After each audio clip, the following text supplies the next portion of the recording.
अनूप की बात सुनकर मैं जोर से ठहाका लगाकर हंस पड़ी।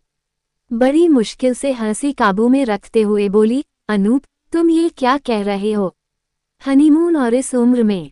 तुम्हें पता है तुम पूरे 65 के हो गए हो और मैं 60 की। बेटे बहू क्या कहेंगे? पोते पोतियां तो खूब हंसेंगे और मजाक बनाएंगे और पड़ोसी तो यही कहेंगे बुढ़ापे में सठिया गए हैं। अनूप गंभीर स्वर में बोले, अमिता तुम्हें सबकी फिक्र है कि कौन क्या कहेगा, लेकिन तुमने कभी यह भी सोचा कि हम लोगों ने अपने वैवाहिक जीवन के 40 वर्ष के इतने लंबे समय में अपने सुख के लिए कभी 40 मिनट भी निकाले हों? तुम हर वक्त घर गृहस्थी के जंजाल में उलझी रहीं और मैं परिवार के पालन पोषण, भाई बहनों व बच्चों के उज्जवल भविष्य के लिए अर्थव्यवस्था सुदृढ़ करने में उलझा रहा। अनूप की बातें सुनकर मेरा मन छलछला उठा। सच, हम लोगों ने अपने 40 वर्षीय वैवाहिक जीवन का कोई ऐसा सुखद क्षण नहीं जिया जो सिर्फ हमारा अपना रहा हो।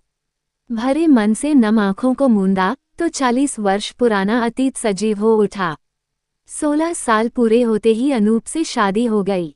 विवाह पूर्व अनूप को देखा भी न था। फेरों के वक्त लंबे घूंघट से अनूप का चेहरा देखने का असफल प्रयास करती रही। मेहमानों से खचाखच भरी ससुराल में एक छोटी सी अंधेरी कोठरी हमारा सुहाग कक्ष बनी। सुहाग कक्ष बनी इस कोठरी से बाहर बरामदे में मेहमानों की उच्च वार्तालाप और हंसी ठिठोली की वजह से हम दोनों के मध्य वार्तालाप स्थापित ही न हो सका। चुपचाप दोनों एक दूसरे को ताकते रहे।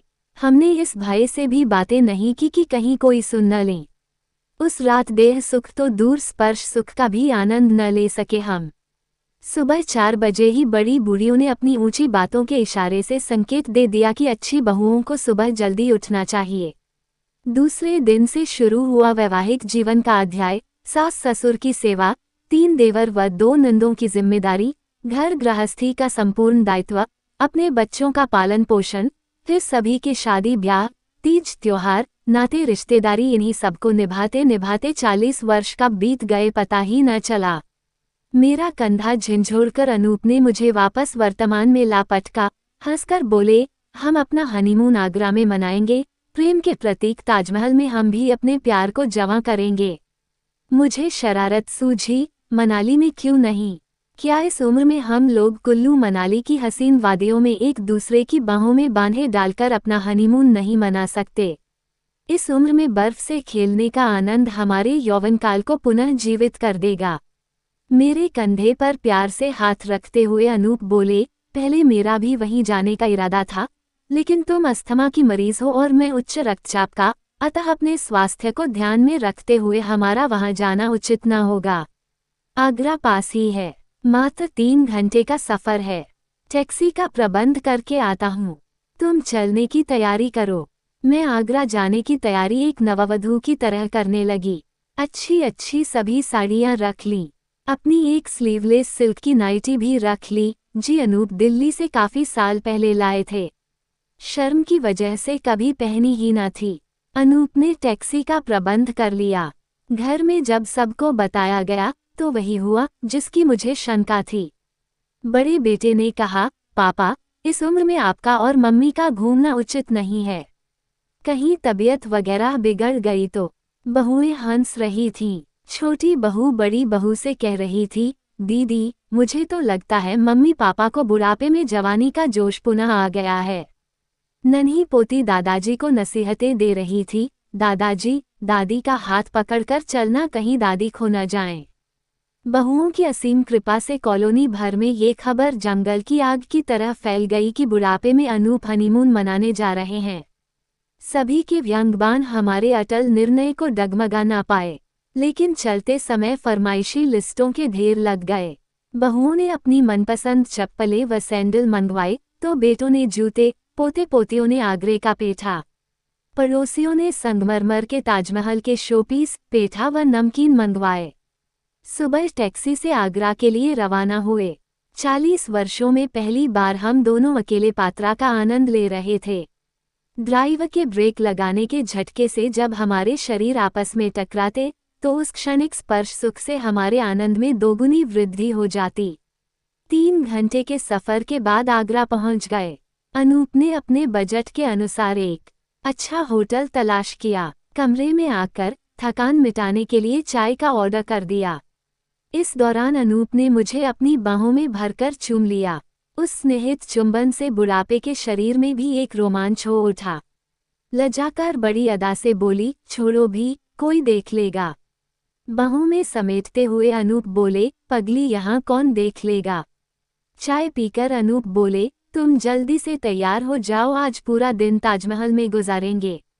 कल लाल किला और दयाल बाग और परसों फतेहपुर सीकरी घूमेंगे। कहते हुए पूरे भावी कार्यक्रम की रूपरेखा प्रस्तुत कर दी। लेकिन मैंने सुझाव दिया, पहले बाजार चलकर खरीदारी कर लेते हैं, जिसने जो कमरे मंगाया वह आज ही खरीद लेते हैं। बाद में कहीं खरीद नहीं पाए तो सभी लोग नाराज हो जाएंगे। अनूप को मेरा सुझाव पसंद आ गया। शॉपिंग बैग लेकर निकल पड़े बाजार। पूरा दिन खरीदारी करते रहे। जूते चप्पलों की नाप, रंग और डिजाइन के लिए सैकड़ों दुकानों के चक्कर काटने पड़े। शाम होते ही थकान महसूस होने लगी। अस्थमा की वजह से मुझे खांसी शुरू हो गई, साथ ही अनूप का भी रक्तचाप बढ़ गया। वापस होटल आ गए। अपने साथ लाई दवा ली, लेकिन फायदा न हुआ। उच्च रक्तचाप की वजह से अनूप को सिरदर्द और घबराहट महसूस हो रही थी। अंततः अनूप ने होटल मैनेजर से कहकर डॉक्टर को बुलवाया। डॉक्टर ने चेकअप करने के बाद हमें उचित सलाह देते हुए कहा, अगर आप लोग आगरा घूमना ही चाहते हैं तो ये दवाएं लेकर यहीं 8-10 दिन आराम करने के बाद ही घूमिएगा। इस हालत में घूमने से आप दोनों की तबीयत और बिगड़ सकती है। अनूप उदास हो गए। बोले, 8-10 दिन रुकना तो नामुमकिन होगा, क्योंकि यह हमारे बजट से बाहर है। मेरे हाथों को अपने हाथों में दबाकर बोले, मैं भी कैसा पति हूँ जो जरा सी भी खुशी न दे पाया। मैंने अनूप के मुंह पर हाथ रखते हुए कहा, कैसी बातें कर रहे हो। हम दोनों ने आज पूरा दिन एक साथ बिताया, ये क्या कम है। अनूप की आंखें भर आईं। मुझे अपनी तरफ खींचकर सीने से लगा लिया। पूरी रात ढेरों प्यार की बातें होती रहीं। भविष्य के सुनहरे सपने बुने। अस्वस्थ होने के बावजूद भी पूरी रात हर क्षण को भरपूर उल्लास, उत्साह, उमंग और तन्मयता से जिया। कमरे में केसरिया किरणों के शुभागमन से पता चला कि रात बीत चुकी है। रात भर की जगी सुर्खलाल आंखों में गुजरे हर पल का खुमार अब भी बाकी था। नववधू की तरह लजाकर उठी तो अनूप ने इशारे से मुझे अपने पास बुलाया और कान में फुसफुसा कर कहा, हनीमून कैसा रहा। मैं लाज से दोहरी होकर अनूप के सीने से पुनः लग गई।